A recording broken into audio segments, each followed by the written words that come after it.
বেগম জিয়া আমাদেরকে বলেছেন অনেক সময় যে দেখেন হুজুর, আমরা ইসলাম প্রতিষ্ঠার রাজনীতি আমরা করি না, তবে আমাদের পরিষ্কার অবস্থান হলো এই যে আপনারা যদি ইসলাম প্রতিষ্ঠা করবার জন্য দেশে রাজনৈতিকভাবে সামনে অগ্রসর হয়ে যেতে পারেন, আমাদের বিএনপির পক্ষ থেকে সহযোগিতা পাবেন, বিরোধিতা পাবেন না। এই যে আজকে হাবিবুন নবী খান সোহেল ভাই যে কথাটা বললেন, অনেকেই বিএনপি এবং আওয়ামী লীগকে এক পাল্লায় পরিমাপ করে। আমি মনে করি এটা অনেক বড় অবিচার। আওয়ামী লীগও ইসলামিক রাজনৈতিক সংগঠন নয়, বিএনপিও ইসলামিক রাজনৈতিক সংগঠন নয়, তবে এই দুটির মধ্যে ঐতিহাসিক অনেক ব্যবধান রয়েছে। সেই ব্যবধানটার কথা আমি আরেকটা উদ্ধৃতি দিয়ে একটু স্মরণ করিয়ে দিতে চাই। বাংলাদেশ জাতীয়তাবাদী দলের একজন মরহুম নেতা, সাবেক মন্ত্রী চৌধুরী কামাল ইবনে ইউসুফ, আপনাদের অনেকের নাম মনে থাকার কথা। তার একটা উদ্ধৃতি, তিনি একদিন এক প্রসঙ্গে বলেছিলেন, একটা কথা বলতে গিয়ে বিএনপির প্রতি তার নিজের যে অধিকার, সে অধিকার সাব্যস্ত করতে গিয়ে বলেছিলেন যে বেটা, আমি 200 বছর ধরে বিএনপি করি। কি বলেছেন? 200 বছর ধরে আমরা বিএনপি করি। আপনাদের অনেকের মনে প্রশ্ন জাগতে পারে, বিএনপি তো প্রতিষ্ঠিতই হলো স্বাধীনতার বেশ পরে, শহীদ জিয়াউর রহমানের হাত ধরে। আর চৌধুরী কামাল ইবনে ইউসুফের বয়স কত? 60-70 বছর। তো বিএনপিও তো 50 বছর আগে জন্ম নেয় নাই। চৌধুরী কামাল ইবনে ইউসুফের বয়সও 50 বছর নয়। তো ওই বেটা কিভাবে 200 বছর ধরে বিএনপি করে? আপনাকে বিএনপির ঐতিহাসিক রাজনৈতিক ধারাটাকে আপনাদের অবশ্যই ধারণ করতে হবে। চৌধুরী কামাল ইবনে ইউসুফের এই বক্তব্যের মূল কথা ছিল এই, যদি আমরা আমাদের এই জনপদের অতীত রাজনীতির ইতিহাস পর্যালোচনা করি, তাহলে সবসময় আমরা এদেশে দুটি ধারা লক্ষ্য করতে পাই। সেই অবিভক্ত ব্রিটিশ আমল থেকে যখন ঢাকা বিশ্ববিদ্যালয় প্রতিষ্ঠার ঘোষণা এসেছিল, যখন ঢাকাকে কেন্দ্র করে পূর্ববঙ্গের উত্থানের ঘোষণা এসেছিল, যখন মুসলিম জাতিসত্তা প্রতিষ্ঠার ঘোষণা এসেছিল, তখন এই বঙ্গ অঞ্চল থেকে কিছু মানুষ তারা ঢাকা বিশ্ববিদ্যালয় প্রতিষ্ঠার বিরোধিতা করেছিল। তারা ঢাকাকে কেন্দ্র করে পূর্ববঙ্গের উত্থানকে ঠেকিয়ে দিতে চেয়েছিল, যারা মুসলিম জাতিসত্তার বিরোধী ছিল। এই ঐতিহাসিক ধারা সেই ব্রিটিশ আমল থেকে চলে এসেছে। আর এই ধারায় এইভাবে দুটি ধারা প্রতিষ্ঠিত হয়েছে, সংঘাত চলেছে, লড়াই চলেছে। একটি ধারা ছিল পূর্ববঙ্গ কেন্দ্রিক এই বাংলাদেশি জাতীয়তাবাদ তথা মুসলিম জাতীয়তাবাদের, মুসলিম জাতিসত্তা গঠনের যে ঐতিহাসিক ধারা, এই ধারার যারা রাজনীতি করে, জাতীয়তাবাদী দল বিএনপি সেই ধারারই প্রতিনিধিত্ব করে।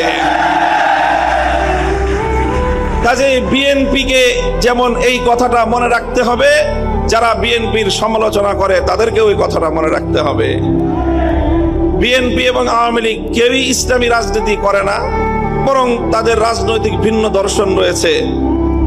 ঠিক যেমনি ভাবে আবু জাহাল আর আবু তালেব কেউই কিন্তু ইসলামের পথের অনুসারী ছিলেন না, কিন্তু কেউ যদি আবু তালেব আর আবু জাহেলকে এক পাল্লায় মাপে, তার চেয়ে বড় জালিম আর কেউ হতে পারে না। আমি মনে করি ইসলামী রাজনীতির দৃষ্টিকোণ থেকে বিএনপি আবু তালেবের ভূমিকায়, আর আওয়ামী লীগের আগাগোড়াই ভূমিকা হলো আবু জাহালের ভূমিকা। ঠিক 5ই আগস্টের একদিন পরে বেগম জিয়াকে হাসপাতালে দেখতে যাওয়ার সুযোগ আমার হলো, এবং সেখানে ডক্টর জাহিদ সাহেবের বদান্যতায় দীর্ঘ সময় একান্ত সাক্ষাতে ওনার সঙ্গে কথা বলার সুযোগ হলো। চিন্তা করেন, যেই মহিলা অশীতিপর বয়সে জীবন মৃত্যুর সন্ধিক্ষণে দাঁড়িয়ে, যার দ্বারা এমনভাবে নিগৃহীত হয়েছেন, অপমানিত হয়েছেন, নিজের প্রিয় বাস্তুভিটা তাকে ছাড়তে হয়েছে, এবং জীবন মৃত্যুর মাঝামাঝি দাঁড়িয়ে বছরের পর বছর কারাগারে তাকে নিক্ষিপ্ত থেকে মৃত্যুর প্রহর গুনতে হয়েছে, যার উপর অত্যাচার এবং নির্যাতনের কোনো সীমা ছিল না, সেই বেগম জিয়া যখন জানতে পারে, তার সামনেই তো ঘটছিল বাংলাদেশের এই পরিবর্তন, পট পরিবর্তন, শেখ হাসিনার এই পতন।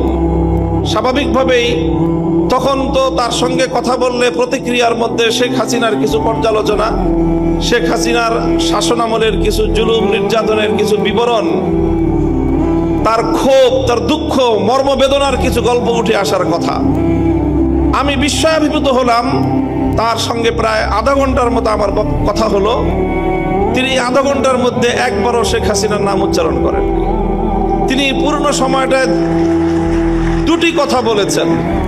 একটা হলো আমার মরহুম বাবা শাইখুল হাদিস সাহেবের সঙ্গে তার রাজনীতির কিছু স্মৃতিচারণ তিনি করলেন এবং আমাকে সেজন্য অভিনন্দন জানালেন। আর দ্বিতীয় আরেকটি কথাই তিনি বারবার বললেন, তিনি বললেন যে আপনাদের কথা মানুষ শুনে, আপনারা মানুষকে গিয়ে বলেন, দেশের জনগণকে গিয়ে বলেন, কেউ যেন দেশের সম্পদ নষ্ট না করে। এই সম্পদ তো আমাদের, গণভবন, প্রধানমন্ত্রীর কার্যালয় সহ এই রাষ্ট্র আমাদের। মানুষকে শুধু একটা কথা বলেন, যেন কেউ এই রাষ্ট্রের কোনো সম্পদ নষ্ট না করে। আমি অভিভূত হলাম যে এই পরিস্থিতিতে একজন মানুষ, তার কিন্তু নিজের অতীত জীবনের দুঃখ কষ্ট নিয়ে কোনো ইতিহাস তার মনে নেই। তার শুধু মনে দেশপ্রেম, মানুষের ভালোবাসা, দেশের সম্পদের ভালোবাসা, দেশটা যেন এগিয়ে যেতে পারে। আমি মনে করি যারা জাতীয়তাবাদী রাজনীতি করেন, জাতীয়তাবাদী দলের, আপনাদের সকলের আপনাদের নেত্রী থেকে এই দেশপ্রেমের শিক্ষা গ্রহণ করা উচিত এবং সেভাবেই দেশকে ভালোবেসে দেশকে গঠন করার জন্য আত্মনিয়োগ করা উচিত। এবং আমি ওনার ব্যক্তিগত জীবন এবং তার অর্থনৈতিক স্বাবলম্বিতা সম্পর্কে যে তথ্য আমরা জানি, সেটা আসলেই বিস্মিত হওয়ার মতো যে 3 বার বাংলাদেশের রাষ্ট্রপ্রধান, প্রধানমন্ত্রী থাকা পরেও তার অর্থনৈতিক যে সক্ষমতা, তার যে সাধারণ মাত্রা, সেটা বিস্মিত হওয়ার মতোই। কাজেই সেই চেতনা থেকে, সেই প্রেরণার দ্বারা আপনারা রাজনীতি করবেন, এটা জাতীয়তাবাদী ছাত্র দলের সকল নেতাকর্মীর প্রতি আমার উদাত্ত আহ্বান থাকবে। দ্বিতীয় আরেকটি কথা আমি বেগম জিয়ার উদ্ধৃতিতে আজকের এই মঞ্চে আমি উচ্চারণ করতে চাই। দেখেন, দীর্ঘ একটা সময় একসঙ্গে আমরা যুগপৎ রাজনীতি করেছি, জোটবদ্ধ রাজনীতি করেছি, আন্দোলন করেছি, সরকার গঠন করেছি। আমি একটি ঐতিহ্যবাহী রাজনৈতিক, ধর্মীয় রাজনৈতিক পরিবারের সন্তান। আমাদের রাজনীতির মুখ্য উদ্দেশ্য হলো আল্লাহর জমিনে আল্লাহর দ্বীন প্রতিষ্ঠিত করা, আল্লাহর জমিনে খেলাফত ব্যবস্থা কায়েম করা। এটাই হলো আমার রাজনীতির মূল দর্শন।